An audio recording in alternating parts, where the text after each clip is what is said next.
नमस्कार, Shekhawati live top news देख रहे हैं आप और वक्त हो चुका है फटाफट टॉप 20 का। तो चलिए बिना देरी करते हुए शुरू करते हैं खबरों का सिलसिला। झुंझुनू नगर परिषद द्वारा आज शहर में कोरोना गाइडलाइन की पालना को लेकर जगह जगह रेड डाली गई, जिसमें मंडावा मोड़ के पास स्थित कोचिंग संस्थान प्रमुख रहे। इन कोचिंग संस्थानों में सोशल डिस्टेंसिंग का अभाव देखा गया। साथ ही कहीं कहीं पर मास्क नहीं लगा होने पर झुंझुनू नगर परिषद आयुक्त अनीता कीचड़ की टीम ने सोशल डिस्टेंसिंग की पालना नहीं होने के चलते दो कोचिंग संस्थानों का 200-200 रुपए का चालान काटकर 24 घंटे के लिए सील करने की कार्रवाई को अंजाम दिया। वहीं उपखंड अधिकारी शैलेश खेरवा व DYSP लोकेंद्र दादरवाल की टीम ने भी शहर में कोरोना गाइडलाइन की पालना को लेकर कार्रवाई को अंजाम दिया। बधाल PHC पर मंगलवार से 2 दिवसीय वैक्सीनेशन अभियान का हुआ आगाज। PHC पर कोरोना टीकाकरण के लिए उमड़ी भीड़। वैक्सीनेशन के दौरान सोशल डिस्टेंसिंग की नहीं हुई पालना। वैक्सीनेशन के दौरान महिलाओं एवं बुजुर्गों ने दिखाया उत्साह। कोरोना गाइडलाइन की उड़ी धज्जियां।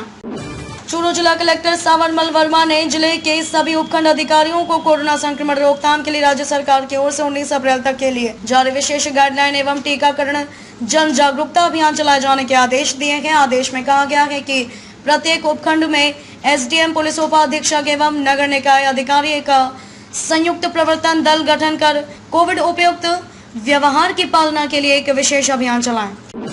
दादा रामगढ़ थाना क्षेत्र के दौलतपुरा गांव में रविवार की रात को अजीबोगरीब घटना घटी, जिसमें एक दलित युवक को अपने सिर के बाल बढ़ाए तो गांव के ही एक युवक ने घर में घुसकर दलित युवक के सिर पर वार कर घायल कर दिया। थाना अधिकारी हिम्मत सिंह ने बताया कि दौलतपुरा गांव का रहने वाले दलित युवक अर्जुन कुमार महरड़ा पुत्र हीरालाल बलाई ने सोमवार को पुलिस थाने में मामला दर्ज करवाया है। भारतीय जनता पार्टी के स्थापना दिवस को भाजपा झुंझुनू ग्रामीण मंडला द्वारा गांव इस्लामपुर के मुख्य बाजार स्थित गेस्ट हाउस में कोरोना गाइडलाइंस के साथ मनाया गया। चूरू जिले के यात्रियों के लिए रेल सुविधाओं को लेकर अच्छी खबर सामने आ रही है, जिसके तहत 6 स्पेशल ट्रेन 10 अप्रैल से चलाने का निर्णय लिया गया है। इनमें चूरू सीकर, चूरू रतनगढ़ सरदार शहर एवं रतनगढ़ बीकानेर स्पेशल ट्रेन शामिल है। चूरू के यात्रियों को अब शाम को भी सीकर के लिए स्पेशल ट्रेन की सुविधा मिलेगी। इससे रोज आवागमन करने वाले यात्रियों को काफी सुविधा मिलेगी। झुंझुनू जिले में आज आई कोरोना पॉजिटिव लोगों की रिपोर्ट में कुल 9 केस कोरोना पॉजिटिव के नए सामने आए हैं। CMHO डॉक्टर छोटेलाल गुर्जर ने जानकारी देते हुए बताया कि नवलगढ़ से 4, उदयपुर वाटी से 1, झुंझुनू ग्रामीण से 1, झुंझुनू शहरी से 2, सूरजगढ़ से 1 कोरोना पॉजिटिव के मामले सामने आए हैं। खाटू श्याम जी मंडल के बूथ सावलपुरा में भारतीय जनता पार्टी का स्थापना दिवस बस स्टैंड स्थित धर्मशाला में भारतीय जनता पार्टी की बूथ कार्यकारिणी ने हर्षोल्लास के साथ मनाया। कार्यक्रम डोकिया सरपंच मोहिनी बधाला के मुख्य अतिथि एवं पंचायत समिति प्रत्याशी नारायण सेपट की अध्यक्षता में संपन्न हुआ। नवलगढ़ थाने में एक व्यक्ति ने अपनी बहन व उसके 2 बच्चों को बहला फुसला कर भगा कर ले जाने का मामला 2 जनों के खिलाफ दर्ज करवाया है। बुहाना थाने में जयपुर निवासी विजय वर्मा ने दिनेश कुमार पर जालसाज कर कंपनी के 10,53,314 रुपए हड़पने का मामला दर्ज करवाया है। सीकर जिले के रामगढ़ शेखावाटी क्षेत्र के बागास गांव में रहने वाले मांगीलाल मेघवाल का बैंक में खाता है। ATM बूथ से पैसे निकालने गए उनके बेटे की छोटी सी लापरवाही भारी पड़ गई। बूथ पर पहले से खड़े शातिर ने मदद करने के बहाने से ATM कार्ड बदल लिया और खाते से 18,500 रुपए निकाल लिए। बैंक से पैसे निकलने के बाद जब पीड़ित बैंक पहुंचा तो बैंक में शिकायत के बाद ही मदद करने की बात कही। मोहाली पंजाब में चल रही 58 राष्ट्रीय रोलर स्केटिंग चैंपियनशिप में सीकर के प्रसिद्ध मिलन रेस्टोरेंट के मालिक प्रेम प्रकाश सैनी के दागिते ध्रुव बागड़ी ने राज्य जिले के नाम रोशन किया है। ध्रुव बागड़ी ने अपने वर्ग में राष्ट्रीय स्तर पर कांस्य पदक जीतकर पूरे शेखावाटी को गौरवान्वित किया। आदर्श सुरक्षा के तहत प्रस्तावित मेले के संदर्भ में हनुमान मंदिर सालासर की कानून एवं सुरक्षा व्यवस्था तथा कोरोना वायरस की रोकथाम एवं बचाव के लिए आवश्यक व्यवस्थाएं सुनिश्चित करने के लिए जिला मेला समिति की बैठक 8 अप्रैल को दोपहर 12 बजे हनुमान सेवा समिति सालासर की सभागार में जिला मेला प्राधिकरण के अध्यक्ष एवं जिला कलेक्टर सावरमल वर्मा की अध्यक्षता में आयोजित की जाएगी।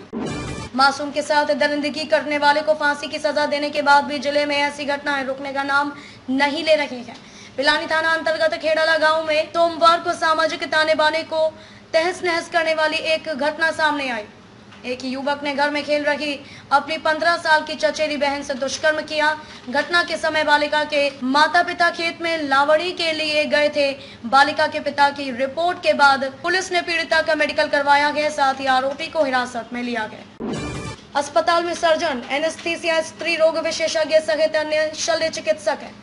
इसके लिए 7 दिवस में अस्पताल का ऑपरेशन थिएटर चालू कर शल्य चिकित्सा आरंभ की जाए। यह बात मंगलवार को खंड मुख्य चिकित्सा अधिकारी डॉक्टर हरीश यादव ने खेतड़ी के राजकीय अजीत अस्पताल के निरीक्षण के दौरान कही।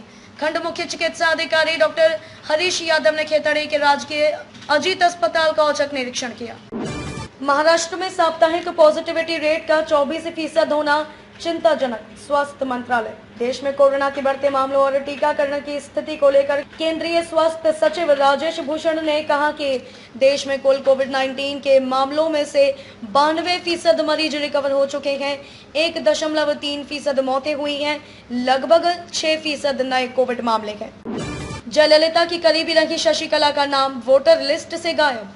तमिलनाडु के दिवंगत मुख्यमंत्री जयललिता की करीबी रही पीके शशिकला का नाम वोटर लिस्ट से हटा दिया गया है। इस कारण राज्य विधानसभा के लिए मंगलवार को हुए मतदान में वह वोट नहीं डाल सके। शशिकला के वकील एन राजा एस पांड्यान ने यह जानकारी दी।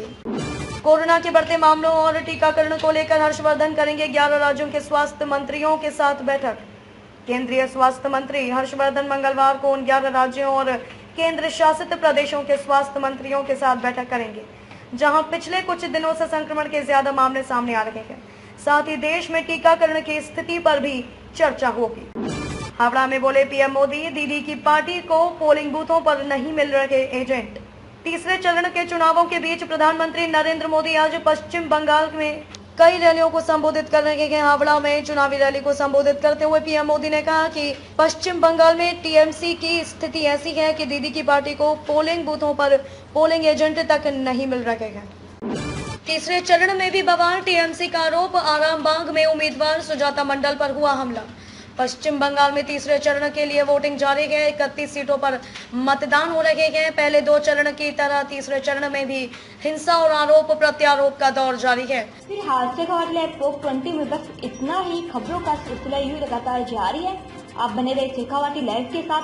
अपनी राय हमें कमेंट करके जरूर बताएं और चैनल को सब्सक्राइब करना बिल्कुल भी ना भूलें। अभी तक आप लोगों के द्वारा मिले हुए सहयोग का शेखावाटी लाइव हार्दिक स्वागत करता है। वहीं आपको जानकर खुशी होगी कि शेखावाटी लाइव अब आपको शेखावाटी के तीनों जिलों सीकर, चूरू और झुंझुनू के साथ प्रदेश के अन्य जिलों की महत्वपूर्ण खबरों से भी अपडेट करवाएगा। वहीं स्थानीय सरकारों के साथ हमने हमारा दायरा राष्ट्रीय स्तर तक विस्तृत किया है, जिसके चलते अब आप हर शाम शेखावाटी लाइव पर देश विदेश के साथ प्रदेश की प्रमुख खबरें शेखावाटी लाइव के टॉप 20 फटाफट डेली न्यूज बुलेटिन में देख सकेंगे। शेखावाटी लाइव परिवार आशा करता है कि निरंतर आपका आशीर्वाद हमें यूं ही मिलता रहेगा। बुलेटिन में विज्ञापन देने के लिए संपर्क करें 9413283605।